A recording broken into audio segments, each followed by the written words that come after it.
Hello Madhavi, office పని మీద urgent గా బెజవాడ వెళ్తున్నాను. రాత్రికి ఇంటికి రాను, నువ్వు భోంచేసాయి. అలాగే, రేపు పొద్దున్నే వచ్చేస్తారుగా?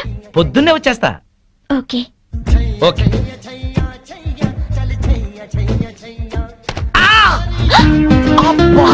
అయ్యో సారీ అండి. చల్లగా పిడుగు పడ్డట్టుంది. సారీ సారీ, ఉండండి ఊతాను. ఏంటి ఊదేది? నువ్వు పడేసింది నలక బాటిల్. సారీ అండి, పైన బ్యాగ్ పెడుతున్నాను, బాటిల్ జారీ. వద్దు, ఎక్స్ప్లెనేషన్ వద్దు. నా రెటీనాకి ఏదైనా కావాలి, అప్పుడు చెప్తా మీ సంగతి. ఏం కాదండి, డోంట్ వరీ. మీరు ఎప్పుడైనా నేత్రదానం చేశారా? లేదండి. నా కంటికి ఏదైనా అవ్వాలి, మీ 2 కళ్ళలో ఒకటి దానం చేయాల్సి వస్తుంది. మీ కన్నుకి నా కన్ను హామీ, ఏం భయం లేదు. అయితే సరే. హే సీను. ఎవరు? నువ్వా? ప్రియా నువ్వా? ఏంటి అల్లరి? చిన్నప్పటి నుంచి నువ్వు మారలేదా? అమ్మా తల్లి, 15 ఏళ్ల తర్వాత నిన్ను చూసి పోయిన కన్ను తిరిగి వచ్చినట్టయింది. పొరపాటున ఎవడో మెంటల్ గార్డ్ మీద బాటిల్ పడేశానని భయపడ్డాను. ఏం చేస్తున్నావు ఇప్పుడు? బిజినెస్. పెళ్ళైందా? అయింది. నువ్వు పెద్ద చీట్వి. ఏ? చిన్నప్పుడు నాకేం చెప్పావు? అదే, మనము అమ్మా నాన్న ఆట ఆడుకునేటప్పుడు పెద్దయ్యాక నన్నే పెళ్లి చేసుకుంటానని చెప్పేవాడు కదా నువ్వు. అవన్నీ నీకు బానే గుర్తున్నాయి. అంటే మన స్వీట్ మెమరీస్ అన్ని మర్చిపోయావు అన్నమాట. అసలు నువ్వేం బాయ్ ఫ్రెండ్ రా బాబు. సరేలే గాని, నువ్వేం చేస్తున్నావు? ఎంబీఏ పూర్తయింది, ఇక్కడే జాబ్ చేస్తున్నాను. అమ్మని ఊరి నుంచి తీసుకురావడానికని వెళ్తున్నాను. ఓ, నువ్వు రాగానే తప్పకుండా మా ఇంటికి రావాలే. ఇది మా ఇంటి అడ్రస్. ఓకే.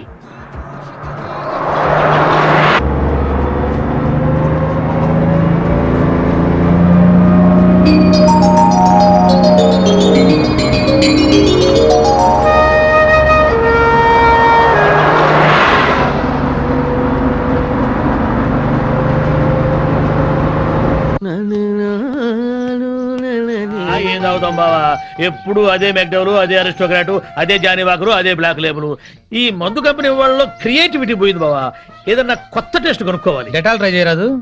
అయ్యా నమస్కారం, పెద్దలు ఇద్దరు ఇక్కడే ఉన్నారు. ఏ పారాశాస్త్రి గారు ఎట్ట వచ్చారు? ఎంక్వైరీ, మీ కాలనీలో శ్రీనివాస్ అనే కుర్రాడు ఉన్నాడటగా? ఈ శ్రీనివాస మాకు బాగా తెలుసు. ఇతనికి సంబంధం చూశాను. పెళ్లి కూతురు తండ్రి చండశాసనుడు. కుదిర్చే ముందు ఇతని క్యారెక్టర్ ఎటువంటిదో తెలుసుకుందామని వచ్చాను. అదేంటి బావా, ఈ పెళ్ళాం పిచ్చోడు మళ్ళీ పెళ్లి చేసుకుంటున్నాడా? సరే, ఇతనికి సంబంధం చూడమని ఎవరు చెప్పారు? వాళ్ళ అమ్మా నాన్నే. అమ్మా నాన్న అనాథరం చెప్పాడుగా మనకి. మీరేదో ఆలోచిస్తున్నట్టున్నారు. ఏమైనా లూప్ హోల్స్ ఉన్నాయా? నేను పెళ్లి కూతురు తరఫున సంబంధం చూస్తే నా కూతురికి చూసినట్టే. ఏవో 4 డబ్బులు వస్తున్నాయి కదా అని శాడిస్టు వెధవులకి, బుద్ధి లేని గాడిదలకి సంబంధాలు చెప్పకూడదు. ఆ పిల్ల ఉసురు మనకి తగులుతుంది. ఈ కుర్రాడి గురించి చెడుగా మాట్లాడితే నాలుక ఊడి కింద పడుద్ది. కోహినూరు వజ్రానికి కోటేసినట్టుగా ఉంటాడండి. ఐశ్వర్యరాయ్ చూస్తే అమాంతం కావలించుకొని ముద్దు పెట్టుకుంటుంది. మరి అయితే ఇంకే, మీరు తొందరగా వెళ్ళి వీళ్ళమ్మ నాన్నని వాళ్ళమ్మ నాన్నని తీసుకొస్తే వెంటనే పెళ్లి చేసేసేయచ్చు. అయితే క్షణం ఆలస్యం చేయను. శుభం. అశుభం. అశుభానికి ఎడచేయవాడరయ్యా. అశుభం.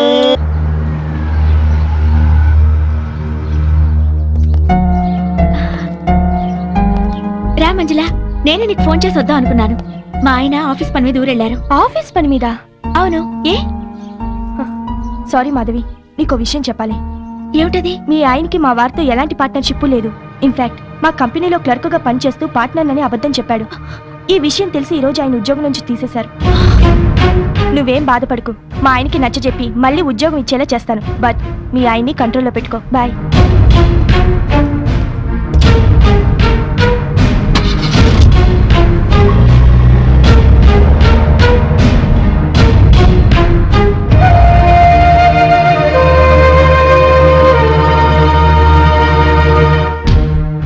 ఆయనకి మా వారితో ఎలాంటి పార్ట్నర్షిప్ లేదు.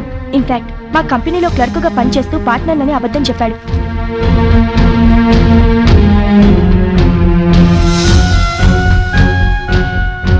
ఈ రోజు ఆయన ఉద్యోగం నుంచి తీసేశారు.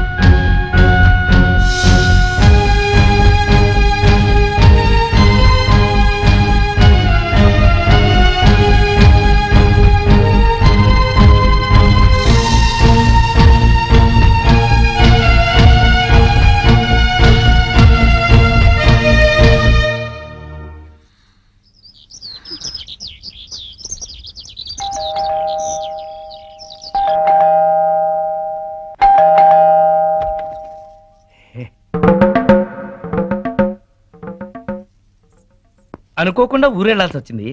నీకు ఫోన్ చేశా కదా, అయినా అంత కోపమా? రాత్రి భోజనం చేసావా? నేను లేనని తినకుండా పడుకున్నావా? నా కోసం ఫోన్లు ఏమైనా వచ్చాయా? ఏంటి వినపడలేదా? పిలుస్తున్నా వినిపించుకోకుండా వెళ్ళిపోతావే. చిట్ ఫండ్ కంపెనీలో గుమస్తాకి అంత చికాకు అక్కర్లేదు. నీకేం తెలుసని మాట్లాడుతున్నావు? ఉద్యోగం ఊడిందని తెలిసి. అంటే మాధవి, నేను చెప్పేది విను. ఏంటి వినేది?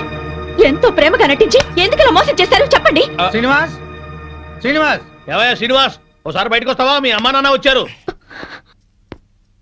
ఓసారి బయటికి రావాయా?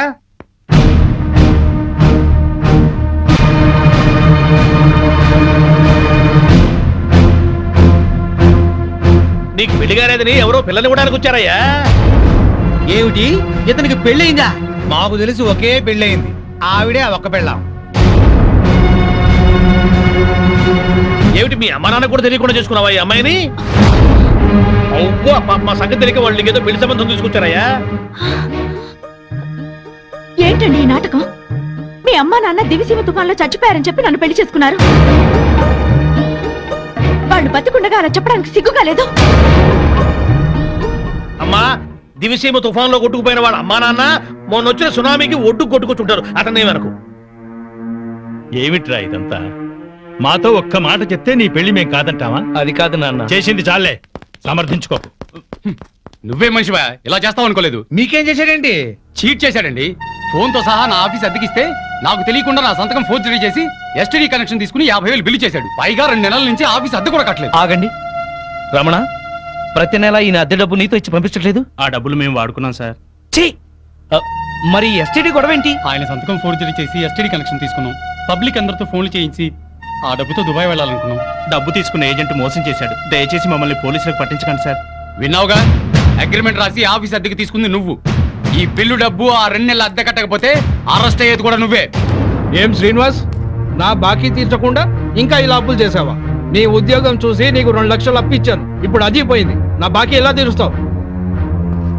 ఏమైనా పెద్ద మనిషి, ఈ నిక్షేప రాయుడికి మళ్ళీ పెళ్ళా? తల్లి తండ్రి బ్రతకుండగానే చచ్చిపోయారని పెళ్లి చేసుకున్న వాడికి నా పిల్లని ఇవ్వాలా? నువ్వో తండ్రివి, అతను కొడుకు. చచ్చా, పదండి.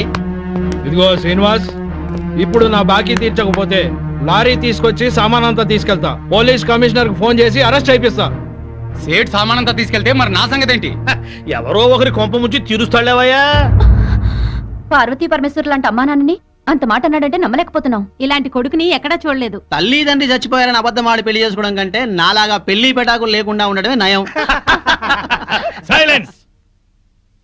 ఎవరు మాట్లాడకండి. 35 సంవత్సరాలు టీచర్గా పనిచేసి రిటైర్ అయ్యాను.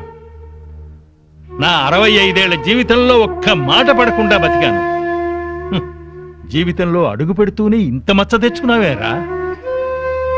రిటైర్ అయి హాయిగా హరిద్వారంలో ఉంటున్న వాళ్ళం. నీ పెళ్లి బాధ్యత ఒకటి ఉందని వచ్చావురా. నీ నిర్వాహకానికి సిగ్గుపడేటట్టు చేశావు కదరా. 3 నెలల్లో ఈ బాకీలన్నీ తీర్చు. నీకు చేత కాకపోతే చేతులెత్తి దండం పెట్టు. నిన్ను కన్న పాపానికి అనాపైసలతో సహా ఆ అప్పులన్నీ నేను తీరుస్తాను. అయ్యా, నా మాట మీద ఏమాత్రం నమ్మకం గౌరవం ఉన్నా దయచేసి వెళ్ళండి. శ్రీనివాస్, ఈయన ముఖం చూసి మాట నచ్చి వెళ్తున్నాం. పైసలు జల్దీ అరేంజ్ అయ్యి.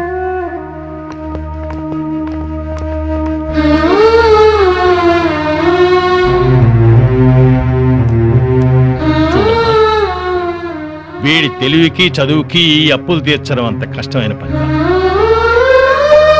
ఒరేయ్, చచ్చిపోయిన నీ తండ్రికి తద్దినం పెట్టకపోయినా పర్వాలేదు, చేసిన అప్పులు తీర్చరా. అప్పుడే ఆ తండ్రి ఆత్మకి శాంతి.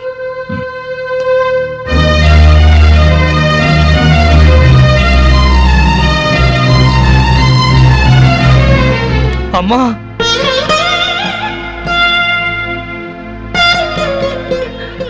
చచ్చిపోయిన మీ అమ్మ ఎక్కడున్నా నువ్వు బాగుండాలని కోరుకుంటుంది బాబు.